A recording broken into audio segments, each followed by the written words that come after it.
Hello there, les habla Brian Fett y bienvenidos a esta segunda mitad de lo que es nuestro análisis de Volver al Futuro. Aparte me gustaría también ahorita tomar, ya hablamos un poquito de lo que es la actuación de Michael J. Fox, pero me gustaría recalcar que Christopher Lloyd es como que la persona más perfecta que pude haber para el Doc Brown, porque por un momento se consideró escoger a Jeff Goldblum, ya saben, la mosca, claro. Pero no, o sea, a pesar de que él también es una persona muy rara por sí mismo. No hubiera sido malo, o sea, bueno, si no hubiéramos conocido a Christopher Lloyd, creo que lo hubiera hecho bastante digno. Creo que tiene la capacidad. Y que Christopher Lloyd creo que también era una de las fijaciones de Robert Zemeckis y de Bob Gale, que platica Christopher Lloyd que cuando le llega la invitación para participar en la película, él estaba filmando en México, en la Ciudad de México. No sé qué película, eso es algo que quisiera investigar, pero él lo cuenta, ¿no? ¿No será de las de Rafael Inclán? Probablemente algún cine de Fischer ahí con Alfonso Sayas, pero ahí con la es que ¿qué otras cosas estaban haciendo en México? No, sí, que él estaba filmando en la Ciudad de México, pero no, era una película norteamericana. No era del estudio Churubusco. Ahí con Pedro Weber Chatanuga. En realidad era la risa en vacaciones 1 con Pedro, Pablo y Paco, los locos de la risa, ¿no? Entonces, no, el asunto es que dice que lo leyó y que su primer proyecto dijo, no me interesa. Y que al final termina y que platica con Robert Zemeckis, más con Bob Gale, que fue con el que hizo Glee, y que lo que lo hizo decir que sí es que dijo, con este se ha de trabajar bien padre. ¿Con quién? Con Bob Gale. Sí, porque yo creo que eran dos tipazos. Y que obviamente del que también hablan que es un gran tipazo, que todo lo contrario a lo que es el personaje, que es justamente Biff Tannen, que es acuérdate en Freaks and Geeks, ¿no te acuerdas? En esa escena mítica de que platican de la sexualidad y que se están divirtiendo y lo gozan. Es un actorazo. Y claro, sí se ve que es agradable. Y de hecho dicen que una persona muy, muy, muy, muy amable y muy querida, porque era un tipazo con todo y que era muy joven. En ese entonces era un chavo rondando entre los 23 25 años, ¿no? Sí, justamente decían que, hablando, regresando un poquito de Eric Stoltz, que en la escena de la cafetería ya ven que se están a punto de pelear Biffy y Marty. En los ensayos, Eric Stoltz de repente empujaba muy fuerte a Tom Wilson, y pues ya ves que Tom Wilson, pues, todo ponchado y así, ¿no?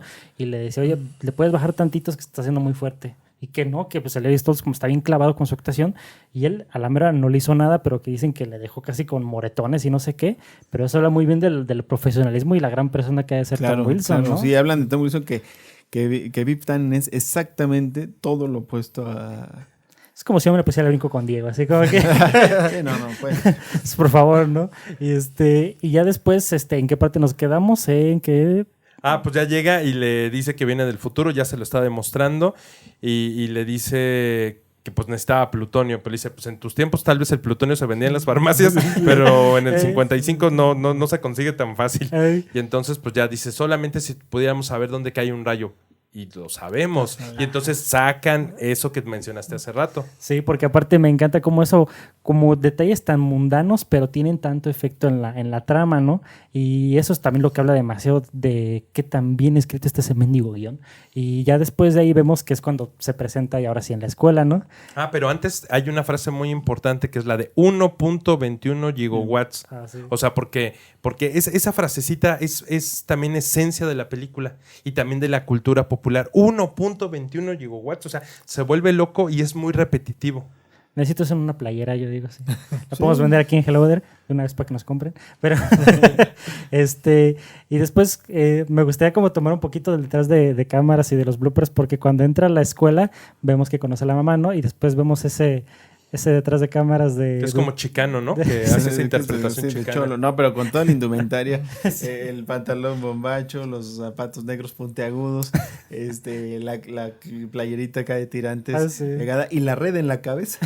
¿No? El peinado con la red. ¿De dónde la sacó? Lo que yo quiero saber. Pero quiere decir que entonces se estaban divirtiendo, o sea, no todo era tan rígido como estar grabando, estar con el tiempo encima, porque pues sí era una producción que tenía que terminar pronto, pero pues te dabas cuenta que también se estaban divirtiendo, que pues eso como que ya cuando lo sabes, lo agradeces porque hace que la película sea un buen producto por el buen ánimo, ¿no? Que transmitían todo el elenco. Sí, pues aparte yo siento que si te llevas bien detrás de cámara se transmite cuando estás grabando, ¿no? La química y todo eso. Yo por eso que también hace tanta empatía con el espectador, me gustaría pensar.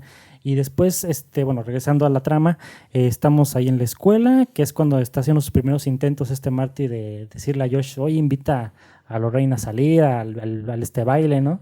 Y después viene esa frase en inglés cuando dice, wow, this is heavy. Y que dice, hay un problema con la gravitación, ¿cómo se llama? La gravedad. La gravedad, ¿no? Todo es pesado. Ajá. Y ya después vemos que pasa lo de que descubre a George que tiene un talento de escribir historias de ciencia ficción y que me gusta eso porque dice, oye, ¿por qué no las publicas? Y dice, no, es que yo no quiero que nadie las lea porque ¿qué tal si me dicen que no puede aguantar ese tipo de rechazo? Y justamente Marty dice eso cuando está intentando entrar al concurso de bandas. Que esta Jennifer le dice, ¿por qué no mandas tu caseta a una disquera? Pues es que yo no puedo. Lo mismito que dice George. Eso es lo que me gusta, como a veces nosotros los hijos repetimos lo de los papás. Claro, que digamos ahí George McFly le transmite las inseguridades pero a Marty McFly, pero luego Marty McFly se encarga de que George McFly supere sus inseguridades y entonces ahí cambia toda la vida. Que yo vi en un video recientemente una frase que hasta a mí se me pasó, que también te lo vaticinan eso de que va a haber un cambio, porque cuando Strickland se encuentra a Jennifer y a Marty en el pasillo, que le dice, eres un holgazán, no sé qué, Marty le dice, sí, pues eso va a cambiar. O sea, como que antes yo no lo había notado, pero ahora que lo veo de nuevo digo, oye, sí es cierto, y terminó cambiando todo, ¿no? Y ya después de ahí de la escuela, ¿qué es lo que sigue? Pues ya cuando plantea todo esto, dice, pues tenemos que buscar un ritual social, un ritual como tipo de aparamiento. Entonces, dice, pues está el baile. Pero se empieza a dar cuenta, cobra doble importancia porque trae esa fotografía donde se están desvaneciendo y empieza a borrarse Dave, el hermano mayor, luego su hermana, y entonces pues el último, que también eso tiene mucho que ver porque tenía que ser el menor Mar de Oro, si no se borra el principio, adiós, no. Mandamos a Dave al futuro y todo se acaba ahí, ¿no? Ajá, sí, como que no tiene sentido. Nos vamos al pasado y todo se acaba ahí. Pero ahí recuerden que la mamá empieza a clavarse con Marty y entonces lo va a buscar al taller del Doc y es ahí cuando tratan de ocultar al DeLorean y ahí el Doc se empieza a preocupar porque dice, se está enamorando de ti, entonces pues pasa lo de la fotografía, entonces insisten que se tiene que preocupar en que los dos, o sea, entre que sus padres se enamoren. Entonces ahí es como una historia y el Doc por otro lado tratando de hacer todo. Sobre todo me gusta una parte que es cuando hace lo de la maqueta y le dice, disculpa lo tosco, que es muy improvisada. Hizo una super maqueta con todo y él dice, no, es que no tuve tiempo, pero pues, recreó todo, no tenía esa necesidad y lo hizo. Ajá, sí, súper bien. Y aparte, me gusta que también aquí es donde empezamos a ver la transición del personaje de Marty de ser un holgazán, alguien que se hace responsabilidad de sus propios actos, y en este caso, de su propia vida, porque ahora sí depende de que tiene que hacer las cosas bien, porque si no, se muere. Sí, de hecho, es muy importante eso que mencionan de cuando se empieza a desvanecer de la foto, porque, digo, yo que la vi cuando era niño, y a lo mejor como menciona Hans, estos niños que la vieron, es hasta cierto punto complejo esta cuestión de que cómo altera. O sea, si tú alteras algo en el pasado, obviamente va a alterar en el futuro y en este caso es él. Entonces, cuando ellos, o sea, la verdad al principio, cuando yo era niño, me recuerdo que yo decía, ¿pero qué va a pasar? O sea, ¿qué va a cambiar? ¿Por qué va a cambiar? Él puede regresar y va a regresar igual.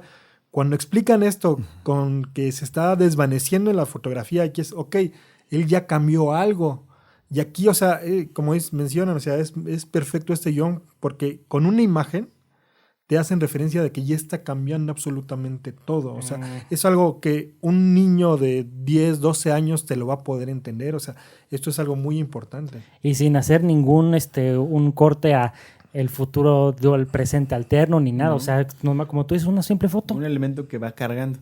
Yo quiero platicar de algo que a mí me encanta, que son estas situaciones, estas secuencias que hacen y que en las 3 películas se convierten cíclicas. Cuando pelea con Biff Tannen y lo persigue y entonces él arranca un patín, le arranca y hace una patineta, entonces viene una persecución, hace que choque Biff Tannen con el camión de estiércol, pasa en la 2, pasa en la 3 y entonces ahí es donde te das cuenta que lo vuelves a ver y lo vuelves a vivir y lo ejecutan tan bien que te sigue gustando. Al rato cuando pasemos a la 3, yo hago mención sobre esa escena que es repetitiva, que en la 3 hay un cambio importante, sí. Pero por lo menos se da casi exacto en la 1 y en la 2 con ciertas variantes, pero es importante ese momento porque su mamá se enamora más de él, Porque pues inventa la patineta y ven cómo se agarra de la camioneta y los esquiva y pasa lo del estiércol. Pero ahí dice, es un sueño. Sí. Y entonces, pues eso te da un indicio de peligro porque cada vez está más clavada la mamá con el hijo.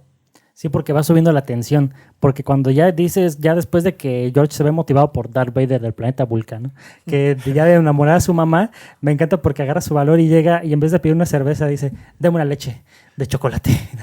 Y llega, ¿no? Y la recibe bien padrote y le dice a Lorraine esa frase tan romántica que dice, soy tu densidad. Y ya después pasa esto, ¿no? Y eso es lo que me gusta porque no tiene, a lo mejor no está Biff tan presente como antagonista y aunque ha sido derrotado en el sentido de que pasa lo del estiércol, sigue aumentando la tensión porque como dices, la mamá se empieza a enamorar más de él y pues las cosas no han cambiado. O sea, es una victoria entre comillas, pero no tanto porque pues Marty sigue en esa carrera contra el reloj. Y después de eso, ¿qué es lo que viene de esa escena? Ya cuando estamos ahí, a ver, vamos a tratar de capitular, ya se salva. Él trata de recomponer la situación haciendo un plan. Entonces él junto con el Doc Brown dicen, ¿por qué no te tratas de propasar con tu mamá? Y le dicen, no, pues sí, para que entonces llegue George McFly. Dice, ok, entonces sí. ese era el plan. Y se lo platica al papá. Ajá, entonces lo platica y le dice, pero ¿cómo crees? Le dice, sí, vas a llegar, entonces me vas a decir, quita tus sucias manos y me golpeas, entonces ya tú te llevas a la chica, porque eso es lo que a ella le gusta. Él ya vio que así como que el malo, ¿no? El fuerte. Pero ya después las cosas se ponen pues pesadas porque ya cuando llegan al baile pues se estacionan ahí afuera de la escuela y ella saca un cigarrillo y empieza a fumar y él como que se molesta porque dice, ¿por qué? No, pues no seas tan rígido, pareces mi mamá. Y sí, también saca una de estas pachitas anforitas y empieza a beber. Entonces todo lo que le dijo la mamá en el 85 que no hiciera, que ella nunca se iría así con un hombre, que nunca lo hizo, pues lo estaba haciendo con él. Entonces estaba bebiendo, estaba fumando y pasa algo muy importante que es cuando se besan, ella de repente se saca de onda, como que hay un momento que dice, es que sentí como si besara a mi hermano, pero se besaron. Entonces eso es un punto muy importante de la historia. Sí, porque curiosamente tomando eso que mencionas de que se empieza a tomar y a fumar y que es como la contradicción de lo que ella ya de grande le dice, creo que justamente de las razones principales por las que empiezan a escribir Volver al Futuro es porque Robert Zemeckis y Bob Gale discutían y decían que si era cierto las historias que nos contaban nuestros papás, de que ellos eran los más populares, que nunca hacían nada, que no sé qué, y que un día viendo las fotos de anuario dijeron, me pregunto si yo sería amigo de mi papá. O así como ese tipo de preguntas que uno de hijo se hace. Y es como esa representación de ese tema personal, digamos, pero cómo lo escriben de tal forma que te conecta también con esa situación. Y bueno, ya estamos también en el baile. Pasa esto, pasa la escena donde ya por fin George agarra el valor y le da el trancazo a Biff Tannen. Y vemos también... que encajuelan a Marty McFly. Ah, sí. Lo encajuelan y justamente estaban en un break. Pero a ver, acuérdense por qué sale Marty. O sea, ¿por qué sale del coche? Porque acuérdense que llega Biff. O sea, acuérdense que la pelea que sucede entre el papá y Biff, ya no estaba Marty presente. ¿Por qué sale Marty? ¿Por qué ya no está en el coche? Buena pregunta. No, por eso, porque llega Biff con sus amigos y los meten. Ajá, entonces le dicen, ahora sí, nos la vas a pagar. Entonces se lo entre llevan. los cuatro se lo llevan. Medio lo y Biff se queda con la mamá. Sí. Ajá, entonces Biff se encierra y dice, ahorita me voy a cobrar aquí, ¿no? Entonces él lo van y lo meten en la cajuela de los músicos estos. Que eran parientes de Chuck Berry, que uno era pariente de Chuck Berry. Berry. Era Marvin Berry, Marvin Berry. Su primo. Hey. Y cuando lo rescatan, porque él empieza a golpear, el guitarrista se corta la mano. Dice, no, pues se acabó la música. Y digo, no, es que si ustedes no cantan, no van a bailar. Y si no bailan, no se enamoran. Yo no voy a existir. Los músicos dicen, no sé de qué está hablando este cuate. Y le dice, pues a menos que consigas a alguien que toque la guitarra. Y ahí está cantando ¿Y es su oportunidad? Sí, porque aparte también cuando menciona Michael J. Fox en entrevistas de esta secuencia, que es su favorita de toda la trilogía, dice que él cuando ya vemos que empieza a tocar Johnny B. Good, dice que se inspiró en todos sus héroes de la guitarra, porque él ya sabía tocar, pero pues tenía que ahora saber bailar a la vez y todo eso. Y por eso vemos referencias a Pete Townshend de The Who, vemos esos bailecitos también de Angus Young y pues totalmente la actitud de Chuck Berry, ¿no? Y bueno, ¿qué es lo que más les gusta de esa secuencia? Pues esa secuencia ya cuando está tocando, o sea, es totalmente así como empieza bien, tocando bien, pero cuando se empieza a emocionar, o sea, al final ya acaba totalmente como Van Halen, ¿no? Ah, sí. Que se nota que era también así como su ídolo. Ey. Y ahí es cuando ya así como que todo el, bueno, antes pasa que el primo de Chuck Berry, ¿no? Le dice, oye, ¿quieres escuchar esto, no? Sí, es lo que estaba buscando, no sé qué, escuchar. Pero no omitan esa parte importante donde Biff estaba abusando de la mamá y entonces ya llega Josh pensando que el que estaba adentro era Marty y Biff lo agarra y le hace como llave de puerquito, no sé cómo se diga, lo agarra y el otro ya está súper sometido George hasta que pues como que toma valor al tirar a la mamá y entonces ahora como con el brazo izquierdo con la izquierda le mete un fregadazo a Biff y lo tumba y entonces toda la gente se agrupa y ya cambia, ¿no? Hasta cambia la música como heroica y levanta a la mamá y se van al baile porque cuando dices todo lo de la guitarra, acuérdense que él ya se estaba desvaneciendo. Sí. Y me gusta porque los acordes le empiezan a salir mal y dices, ¿por qué? Y ya después vemos esa toma, ¿no? De VFX que se empieza a hacer transparente, ¿no? Y también me gusta ese cambio que hay en el personaje de George, porque me gusta que también en la película los personajes hasta secundarios tienen un arco muy definido, porque vemos que en la historia original, en el 85, en la línea de tiempo, la que conocemos al principio, vemos que la razón por la que se enamoran los dos es por un elemento circunstancial y de lástima, que decía, porque pues lo atropellaron y ella lo vio y ay, pobrecito, y me enamoré de él. Pero ahora se enamora de él por su acto de valentía. Por admiración, Exactamente. Héroe, ¿no? Y por eso mismo vemos ya poquito adelantado al final de que pues, él efectivamente termina siendo escritor y todo, pero porque encontró ya ese valor en sí mismo, esa valentía, ¿no? Y por eso ahora se termina enamorando de una nueva forma, pero totalmente con un mayor recompensa, ¿no? Y bueno, ya pasa esta escena de Johnny B. Good y después, ¿qué es lo que sigue? Pues ya habla con sus papás ahí como en el pasillo de entre escaleras y les dice que si algún día uno de sus hijos quema la alfombra, pues no sean tan severos. Eso me recuerda a un clip de Family Guy donde dice, hey Lorraine, ¿recuerdas ese Marty McFly que se parece mucho a nuestro hijo Marty? Y que estás obsesionada con él, ¿no? Sí. Casualmente se parece mucho. Explica eso, papá, quemé le dice, papá, quemé la alfombra. Dice, ven para acá. Y lo golpea, ¿no? Dice, y definitivamente no me la voy a llevar ligera contigo, esa es la frase que le dice Marty. Y bueno, también recordando la frasecita que cuando termina de tocar Johnny B. Good, Marty que dice, bueno, quizás ustedes no lo entiendan, pero a sus hijos les va a encantar. Sí. Que es un template para memes de aquí hasta la eternidad, me gustaría decir. Sí, que al final cuando se da cuenta del ruido que está haciendo, ves ahí a Strickland tapándose los oídos. Y entrega la guitarra y el otro músico de la banda toma la guitarra y se le queda viendo así como, ¿qué es lo que hizo este? Ajá, así como que acostumbrados, imagínate a ese pop de los 50s, los acordes muy, muy suavecitos, muy todo esto, y cuate y la invención del rock and roll la vemos enfrente de nuestros ojos, ¿no? Y es algo súper padre que plantea la película. Era lo que decía Hans, que Martin McFly era el precursor de todas las cosas modernas que estábamos viviendo. Pero a partir de ese momento, acuérdense que él ya tenía el tiempo muy medido, porque no era la intención que él tocara.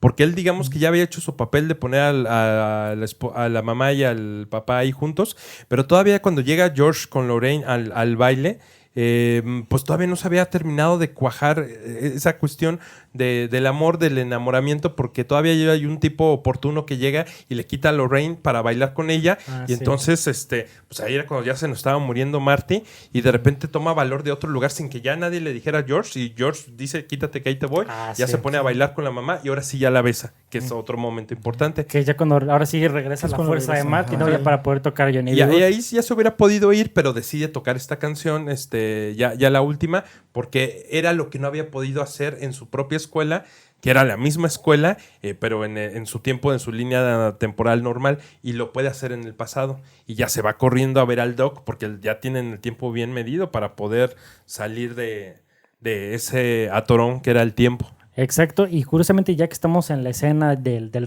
rayo, vemos, bueno, yo no sabía que yo había creído según que la toma del Doc así era como que en un set o en una altura muy bajita, pero que no, que resulta que sí lo subieron hasta donde está el set de ahí tan alto y que Christopher Lloyd le tiene mucho miedo a las alturas y que pues ya hasta que no es que le ponen un arnés que ya se siente más cómodo y por eso las reacciones a veces son tan vivas porque pues él le tenía miedo a las alturas y después vemos que llega el momento fatídico, ¿no? De que ya se alinea el DeLorean, Marty está listo y todo, y ya cuando llega el rayo, ya, que ya Pero llega. acuérdense que Sí, se desconectó de abajo. Y también cuando le da le quiere dar Marty McFly algo al Doc y que él dice que no, no cierto. se lo tiene que dar, Que que hasta hasta el- lo quiere alterar. Y al final se lo rompe. Lo rompe. ¿no? Ujú. Que es cuando ya le escribe la nota, ¿no? Para decirle qué es lo que va a pasar, de que van a llegar los libios y y pues de que él se va a morir, ¿no? Y programa la máquina para llegar unos minutos antes. Y de hecho, sí, hay otra cosa. Ahí hay un vagabundo. Sí, hay un vagabundo que está ahí en Que ese la vagabundo banca. era el alcalde. Sí, Era el alcalde de Hill Valley Ajá. en los 80s. Ajá. Pero que después termina como un vagabundo. Ajá, que es lo también curioso. Pero como menciona también Goyo, tenemos otra vez ese de que a pesar de que cuando dices, ya se salvó Marty, ya se enamoraron los papás, pero ahora la tensión sigue igual, porque como mencionamos, o sea, ahora tiene que volver al futuro, y si se pierde el rayo, pues ya valió, o sea, ya se va a quedar atorado para siempre Y los acuérdense 50. que no prende el coche. Ujú. Es como que se ahogó, no sé cómo funcionaba, pero no prendía, hasta que le da un cabezazo al volante y ya arrancó el coche y le dio de volada. Y es cuando también que cuando está desconectado y que el Doc tiene que Tiene regresar. que y- subir Ajá. para conectar. Y ya es cuando sucede este momento ya donde ya te sientes más aliviado, ¿no? Yo creo. Pero ya cuando conecta arriba, acuérdate que cae un árbol y desconecta el de abajo. y Ah, cuando ya. desconecta abajo, tiene que lanzarse agarrándose del cable Hacia tu para, abajo. en el momento que ya está llegando el rayo, lo conecta y entonces también el Doc sufre una descarga. Sí, cierto. Y ya después es cuando ya vemos que hace el regreso al 85, pero pues vemos que ya es un 85 diferente, donde ya todos sus problemas ya se solucionaron, digamos. Sí, llega a su casa, despierta y ve primero una sala más grande, más bonita. A su hermano que trabajaba en un McDonald's o en un BurgerKing, no sé en qué Sí, trabajaba. es cierto. Y lo ve de traje, ¿no? Acá leyendo el periódico, ¿no? Acá su hermana con otro look también. Le dice, ¿qué es esto? Le dice, es el desayuno. ¿No? Y luego- ¿Y por qué estás vestido así? Dice, pues yo siempre voy de traje a la oficina. Y dice, ay, no. En la oficina. Sí, a la oficina. Y No, luego pero- llegan los papás. Sí, no, pero también antes de eso es muy importante cuando regresa que ve otra vez cuando le disparan al Doc. Sí, claro. pues sí, ya sí. se estaban adelantando. Sí, Sí, cuando sí. le disparan a Doc y él se acerca, ¿no? Para pues, a ver que lo mataron y que él tiene es un chaleco antibalas. ¿no? Sí. Sí, que le dice que qué pasó, ¿no? Que no podían alterar el futuro. Ujú. Y él menciona, pero es mi futuro. Ajá, y dijo, pues, ¿por qué no? Y así, pues, ya vemos que por fin ya se salva el Doc. Y ya pasa todo esto, ¿no? Ya de cómo se arreglan las cosas. Y que al final, pues, ya llega George ahí con Lorraine. De hecho, un momento muy, muy pícaro del George, que le da una nalgada a esta Lorraine. Y así como que, que no sé qué. Pero pues ya porque George ya es un hombre más varonil, digamos, ya no es un pelele. Y vemos que también Biff tiene el mega cambio, que llega de ser totalmente el abusivo, el supervisor de George, a ser el lavacoches. O sea, y pues ya vemos también ese cambio en la dinámica de la familia y todo. Y que lo ve cuando abre el garage y está ahí la camioneta 4x4 Toyota que era la Que camioneta es de tan sus sueños. legendaria. Sí. La que ve justamente al principio Marty, que dice, algún día Jennifer, Sí. algún día nos vamos a llevar eso al lago y no sé qué tanto. Y eso es lo padre porque... Y llega Jennifer. Sí. Y lo abraza. Sí, sí, le dice, oye, parece que no me ves en una semana. Y le dice, pues más o menos. Sí, cierto. Sí. Y entonces ahí ya salen los papás y todos felices. Se meten los papás y llega el DeLorean y tumba el bote de basura. Y ya es cuando llega el Doc, pero crees que vas a ver al Doc de siempre y sorpresa, lo vemos con ese visor futurista. Con la doble corbata rara. Ajá, y vemos que, pues, ¿qué onda, no? Sí, no, de hecho trae también toda su indumentaria trae un como amarillo, como Como una gabardina gabardina amarilla. Sí, Y así cierto. cuando le dice a Marty McFly que tiene que acompañarlo otra vez porque ahora está en peligro, pero su futuro, ¿no? Su hijo. Y aparte, Y la parte mención. también que llegan y ya no depende, sino que ya tiene el señor Fusión. Sí, ya no Ah, es sí. plutonio. Sí. Ajá. Y tira ahí una lata de cerveza, un plátano, Todo. cáscaras. Ajá. La lata. y aparte me encanta eso porque dice, pues, ¿qué pasó, Doc? Dice, necesito combustible. Y ya es cuando empieza a echar todo ahí. Y ya pues viene la gran escena final, ¿no? Ya cuando que le dice, oye, pues esto también involucra a Jennifer. Y dice, ¿por qué? ¿Nos vemos unos idiotas o algo así? Dice, Pero se queda pensando y le dice, No. O sea, sí les dice. Okay. Eso me encanta de Christopher Lloyd, esos momentitos como de que esas pausas de donde no tiene que decir nada y como que da más risa. Y ahí vamos a entrar en una contradicción si vamos a empezar a ser un poquito críticos, como tú lo decías hace rato, porque cuando lo deja ya en su casa, el Doc se va en el DeLorean y ya. O sea, como que pasa el mismo efecto que ya se viaja al futuro y se va, ¿no? Pero cuando sucede esto del final, el coche... Pues, o sea, Marty le dice, Doc, no hay suficiente camino, no hay suficiente calle para alcanzar los 80 y tantos kilómetros. ¿Cuántos son? 88 millas. Millas. 88 Entonces, le dice, a donde vamos no hay necesidad de camino, no hay necesidad de camino. Pero, pues, entonces, ¿cómo se fue más temprano? O sea, sí había calle porque no era volador el DeLorean. Y le había dicho, pues, Marty, no hay calle suficiente, pero en la madrugada que lo dejó en su casa, se ven los rayos. sí se fue al futuro. Ajá. Entonces, nada más quería presumirle el Doc que ahora ya era volador. Claro. Y la verdad, ese cambio en el DeLorean fue muy bueno porque también le dio una personalidad. Si hablamos de la evolución de los personajes, también tendríamos, yo aquí estoy defendiendo al coche en todo momento, tendríamos que hablar también de la evolución del DeLorean como personaje, de cómo lo conocemos, de esto del plutonio, cómo se hace al Mr. Fusión y lo que vamos a ver en la tercera entrega. Pero hay una evolución incluso de un personaje inmóvil que es el vehículo. Uh-huh. Y eso es lo que también hace que el cierre de la película, a pesar de que te la están tirando de que va a haber una secuela, bien pudo haber terminado ahí, te imaginarías que pudo haber pasado, ¿no? Porque tuvo un cierre tan bueno de cada uno de los personajes y cada uno de sus arcos, que cuando ves al final cómo se despiden como con ese DeLorean, tiene ese sentido de aventura, ¿no? Así como cuando van y se vuelan hacia la cámara y pues ya te imaginarás qué pasa. Pero en este caso vemos que pues es Hollywood, le fue muy bien a la película y pues tenía que haber una secuela. Y en este último, al final, la música, creo que la música siempre fue importante. Uh-huh. No solamente la parte de Power of Love, o sea, lo que cantaban y lo que tocaban, sino la parte instrumental, o sea, porque la escuchamos después con orquestas, ¿no? Muchas orquestas como toman las de Star Wars, también toman la de Volver al Futuro y son emblemas como de una época, de una generación, el escuchar cómo se eleva y la música que acompaña a esa nueva aventura creo que también es parte esencial de la película, que si no hubieran existido esos pequeños momentos instrumentales o tan grandes momentos, pues tal vez no estaríamos hablando de la misma película.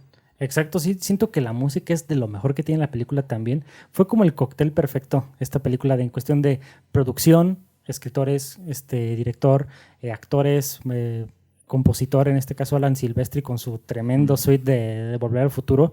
Y sí, o sea, como que siento que todo eso es lo que hace que le da como ese valor agregado, digamos, de que es esa película ya tan emblemática como acabas de decir, Goyo. Y sí, yo pienso que antes de dirigirnos directamente con la segunda parte, me gustaría comentar unos 2 datos curiosos que encontré ahí en un libro que mencionan que, hablando de la película, uno de los primeros 2 borradores del guión se había pensado que tanto Marty como el Doc se dedicaran a hacer piratería de películas en el tercer piso de un cine y que ese era como su primer trasfondo, ¿no? Y que otro dato también por ahí, dicen que cuando al final de la película, cuando Marty tiene que regresar a su presente, la manera en que lo logra es por medio de radiación mientras se mete a un refrigerador. Y vemos que esta referencia se ve... La máquina iba a ser antes un refrigerador y no un DeLorean, ¿verdad? Ajá. Y vemos que pues esto se repite de alguna forma con Indiana Jones 4, cuando se protege de la bomba nuclear con un refrigerador, porque mencionan que en ese borrador del guión... Marty se mete en ese refri al final para regresar, pero lo hacen una prueba de bombas nucleares y que con la energía de la bomba nuclear se iba a regresar al presente y no sé qué, y por eso, ese dato curioso nada más. Qué bueno que no lo hicieron. Sí, no, imagínate, si no, si me digo refri en vez de tener esto aquí. Sí, claro, aquí tendríamos un refrigerador. Bueno, pues los amantes del Doctor Who tienen su cabina telefónica. Sí. Que a mí no se me hace tan interesante, perdónenme, pero... No, yo creo que lo único interesante fue con Bill y Ted. Okay, solamente sí. Que va a haber la tercera entrega pronto. Ah, sí, claro, que en su momento le vamos a hacer también reseña. De eso, claro. Yo tengo que ver las primeras 2 porque no las he visto. ¿Cómo es posible? ¿Que dónde las veo? No están en Netflix y... No, creo que están en Amazon, búscalas en serio? Amazon Prime, sí. O si no en Google Películas o en no, la de iTunes. Las pasan en sí, las pasan en... Sí, ¿A poco? Nunca me ha tocado verlas. Ahí me echan un WhatsAppazo ahí cuando... Alex Winter y Keanu Reeves. Keanu Reeves, el novio de internet. Y bueno, eso fue todo para discutir la primera película de esta trilogía. Y no te pierdas la próxima semana la continuación con nuestra discusión sobre las partes 2 y 3.